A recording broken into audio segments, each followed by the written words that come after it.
বড় একটি হামলা হলো, হামলা হওয়ার পরে সেখানে আইন শৃঙ্খলা রক্ষাকারী বাহিনীর অবস্থান অনেকটা বাংলা সিনেমায় ঘটনা ঘটে যাওয়ার মতো পুলিশ যেভাবে আসে। এই বিচার খালি এই গাল গল্পের মধ্যে সীমাবদ্ধ থাকলে হবে না, এই বিচার দৃশ্যমান হতে হবে। আজকে আমার কাছে ছবি আছে, ভিডিও ডকুমেন্টস আছে, তারা সন্ত্রাসী কার্যক্রম করেছে, ফৌজদারি অপরাধ করেছে, তাদেরকে কেন এখনো গ্রেফতার করা হচ্ছে না? আজকে আমরা আমাদের জায়গা থেকে দেখছি যে আজকে একটা গোষ্ঠী হাতে স্ট্যাম্প নিয়ে আরেকটা গ্রুপের উপরে হামলা করে। আমরা দেখছি একই বিষয়ে বিপরীত চিন্তা ভাবনা কিংবা বিপরীত মতামত নিয়ে একই জায়গায় দুইটা গ্রুপ প্রোগ্রাম দেয় এবং সেখানে গোয়েন্দা সংস্থা বলি, আইন শৃঙ্খলা রক্ষাকারী বাহিনী বলি, তাদের জায়গা থেকে যে পূর্ব থেকে যে ব্যবস্থাটি নেওয়া দরকার ছিল সেটি তারা নেয় না। আমাদের কথা হচ্ছে যে তথ্যগুলো আগে থেকে জানা যায় যে একই বিষয় কিন্তু দুইটা আলাদা পক্ষ, দুইটা আলাদা মত একই জায়গায় প্রোগ্রাম হচ্ছে, সে বিষয়ে অবশ্যই গোয়েন্দা সংস্থা একটা তৎপরতার প্রয়োজন ছিল। এরপরে তখন যারা এখানে এক হওয়ার পরে তাদের মধ্যে কোনো সংঘর্ষ বা এমন কিছু হতে পারে কিনা, হয় কিনা, এই ব্যবস্থাটা আইন শৃঙ্খলা রক্ষাকারী বাহিনীর পূর্ব থেকে নেওয়া দরকার ছিল। এই দুই অংশীদারের আমরা কোন রকম যেই ধরনের ভূমিকা আমরা প্রত্যাশা করেছিলাম আমরা কোনোটাই পাইনি।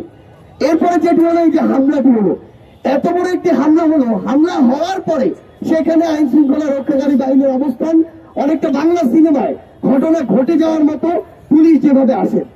এখন এখানে সবচেয়ে গুরুত্বপূর্ণ যে বিষয়টা হচ্ছে এখানে অন্তর্বর্তীকালীন সরকারের কিংবা স্বরাষ্ট্র মন্ত্রণালয়ের কিছু দায় নিতে হবে। যে দায়টি হচ্ছে, আমরা গতকালকে কিছু ভিডিও প্রকাশিত অ্যানালাইসিস যে ভিডিওগুলো ছিল এগুলোতে দেখেছি যে পুলিশ সদস্যরা একদম ব্যক্তিগত ক্ষোভের জায়গা থেকে, ইচ্ছার জায়গা থেকে, ব্যক্তিগত প্রণোদনার জায়গা থেকে নিরস্ত্র আমাদের ভাই বোনদেরকে ওই জুলাই অগাস্টে ইচ্ছা মতো হত্যা করেছে, যাদেরকে ওই সময় ওই পোশাকধারী মানুষদেরকে আমরা নরপশু বললেও নরপশুকে ছোট করা হবে। তারা যেভাবে মন চাইলো, একজন মানুষ হাত তুলে তার সামনে দাঁড়িয়ে আছে, 20 জন পুলিশ, তার ইচ্ছা হয়েছে সে গুলি করলো, তার পুরো শরীর রক্ত ভিজে গেল, লাশ মাটিতে লুটিয়ে পড়লো। এইভাবে যারা হত্যা করেছে, হত্যার পর এখন তাদের কি অবস্থা? তাদের নামে মামলা হয়েছে, যেই মামলার কোনো হদিস নাই, তাদের কোনো বিচার হচ্ছে না, দৃশ্যমান বিচারের যদি কোনো কাঠামো দেখছি, আবার গ্রেফতারের পরে জামিন হয়ে যাচ্ছে।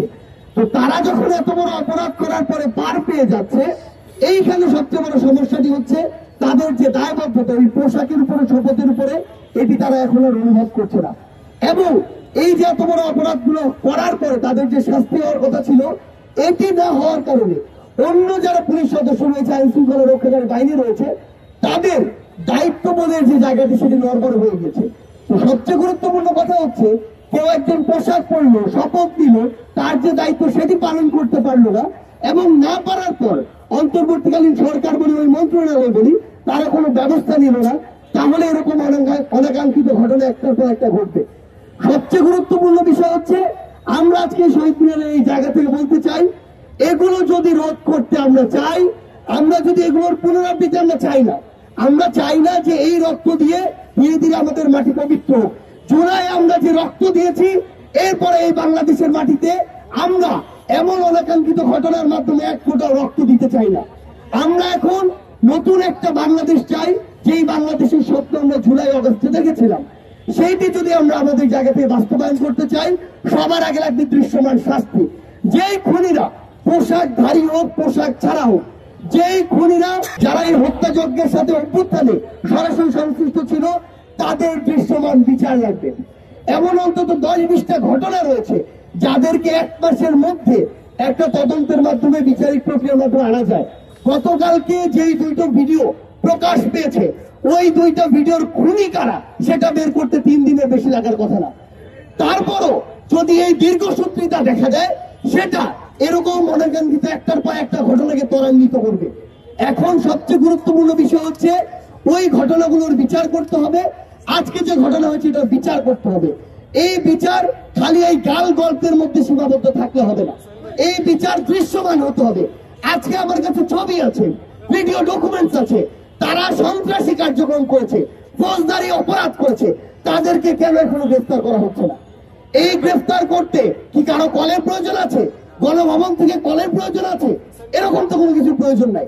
তাই আমরা আমাদের জায়গা থেকে শুধু একটা জিনিস বলি, যে যে জায়গায় দায়িত্বে আছে, হোক স্বরাষ্ট্র মন্ত্রণালয়, হোক অন্তর্বর্তীকালীন সরকার, হোক পুলিশ, কিংবা যে কেউ, নিজের দায়িত্বটা যদি ঠিক মতো না পালন করে এবং না করলে তাদের বিরুদ্ধে যদি ব্যবস্থা না নেওয়া হয়, এই অনাকাঙ্ক্ষিত ঘটনা একটার পর একটা ঘটবে, যেটা এই নতুন বাংলাদেশে কখনো প্রত্যাশিত নয়।